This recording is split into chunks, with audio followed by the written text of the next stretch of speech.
¿No están contentos de estar aquí? ¡Buenos días! Es un privilegio, no sé, se me fueron las palabras solamente de verlos. Es bueno verlos aquí en la casa de Dios. Quiero contarles que todo lo que uno aprende le sirve a uno. Yo hace rato, yo creo 7 años, no manejaba un equipo de sonido y hoy estamos aquí. Mientras la gente está de vacaciones, me tocó hoy entrar aquí corriendo a manejar el equipo de sonido y estoy sudando todavía del miedo. Dios nos llamó, ¿para qué? Para buscar almas. Dios nos llamó para contar su mensaje. Si no mantenemos esto en la mente, nosotros dejamos de ser y vamos a dejar de existir. Nuestra misión es contarles a otros el mensaje que Dios nos ha dado. Nuestra misión es compartir el amor de Dios. Oremos. Señor, te agradecemos porque tu presencia está en medio de nosotros. Te agradecemos, Señor, porque en este día podemos tener y estar aquí en este lugar de reuniones. Te agradecemos, Señor, porque en tu sabiduría diste un día para que nosotros pudiéramos estar en comunión contigo. Te agradecemos, Señor, por las palabras que has mandado hoy. Quiero, Señor, pedirte, implorarte que sea tu Espíritu el que hable hoy. Que podamos, mientras hablamos del libro de Hechos, podamos ver qué fue lo que hizo tan grande el movimiento cuando tú volviste al cielo. Protégenos, cuídanos, háblanos directo al corazón, en tu nombre lo pido. Amén. Tengo que estar cerquita de ustedes, no sé por qué, me siento muy lejos allá. Si tienen la Biblia con ustedes, vamos al libro de Hechos, Hechos capítulo 2.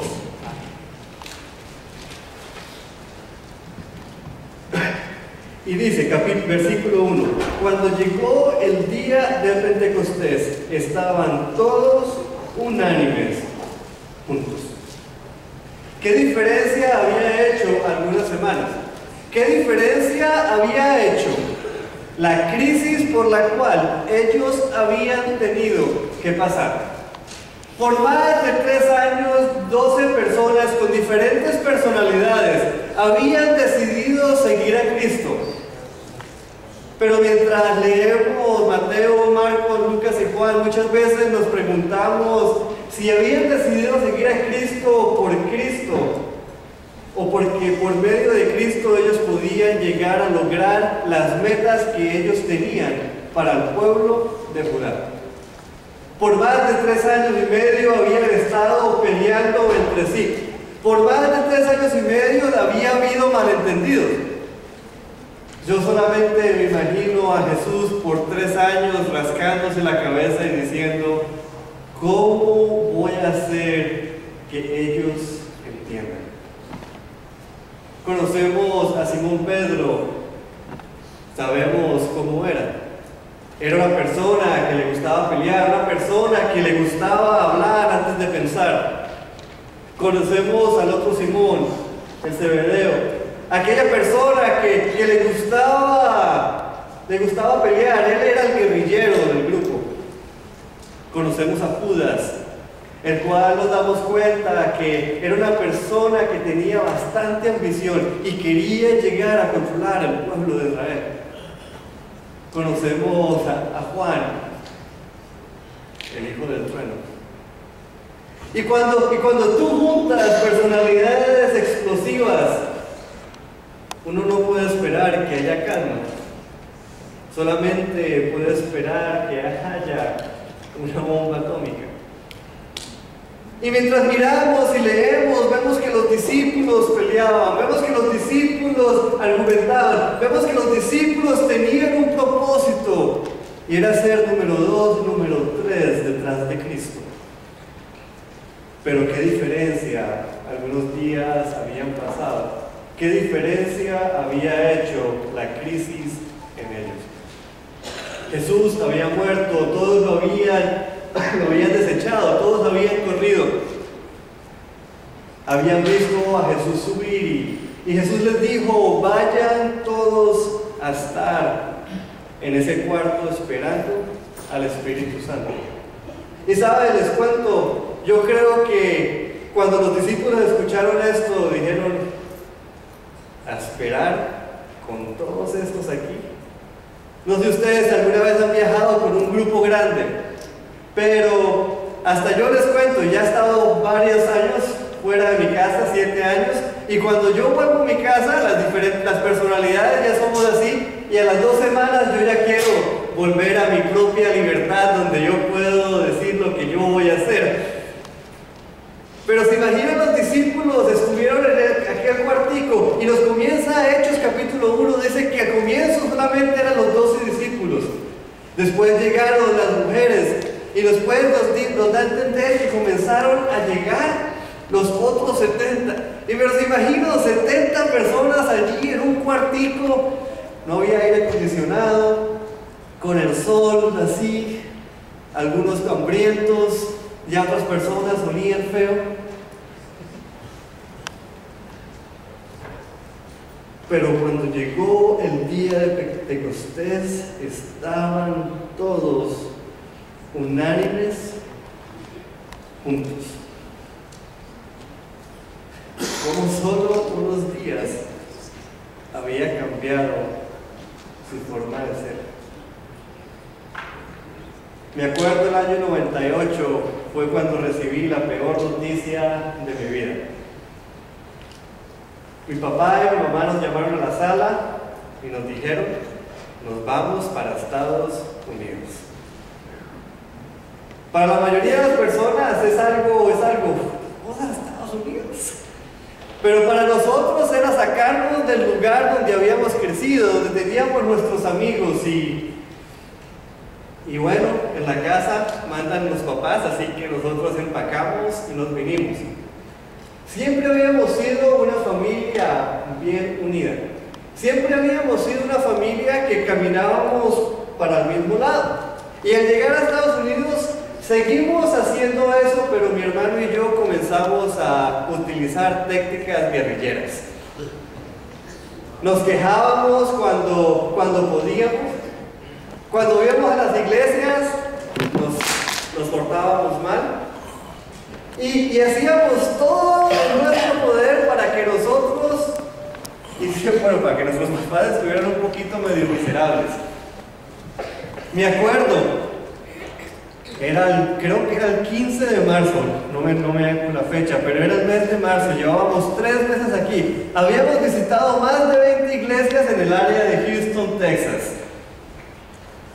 Al salir, nos visitaron, la gente de la iglesia nos invitó a comer y yo decidí hacer algo que había aprendido desde pequeño no hacer. Hacer un show a mis papás. Mi papá, siendo la persona sabia que era, me miró y me dijo: para el carro. Y yo: sí, señor. Llegamos a la casa y yo me acuerdo que fue el día de crisis más grande que yo me acuerdo en la casa.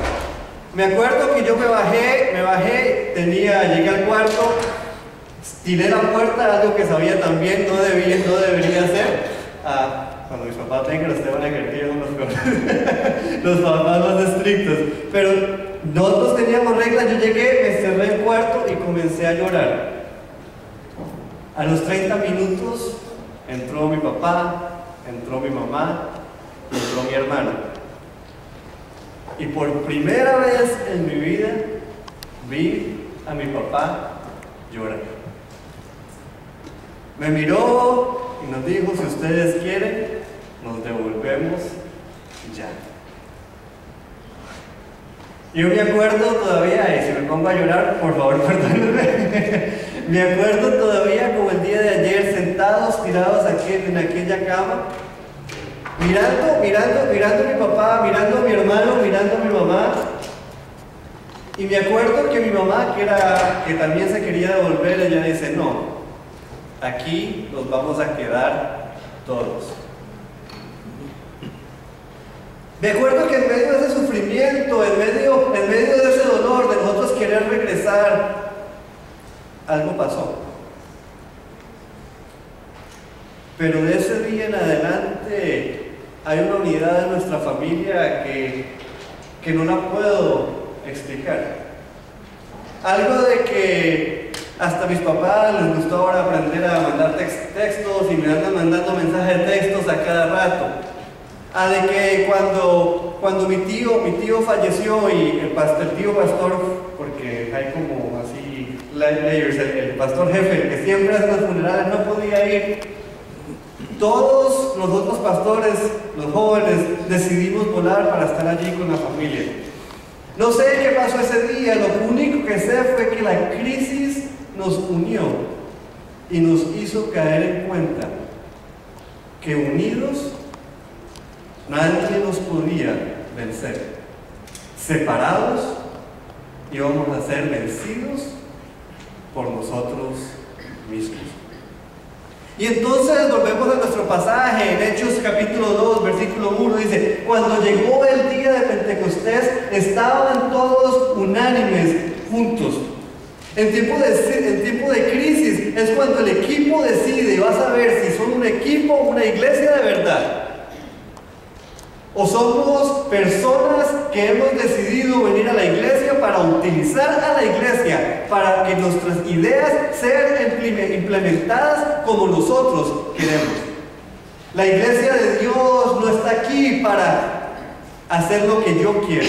No está aquí para hacer lo que tú quieres. La iglesia de Dios está aquí ¿para qué? Para compartir el mensaje de Dios de la manera que Dios nos ha dicho que lo hagamos.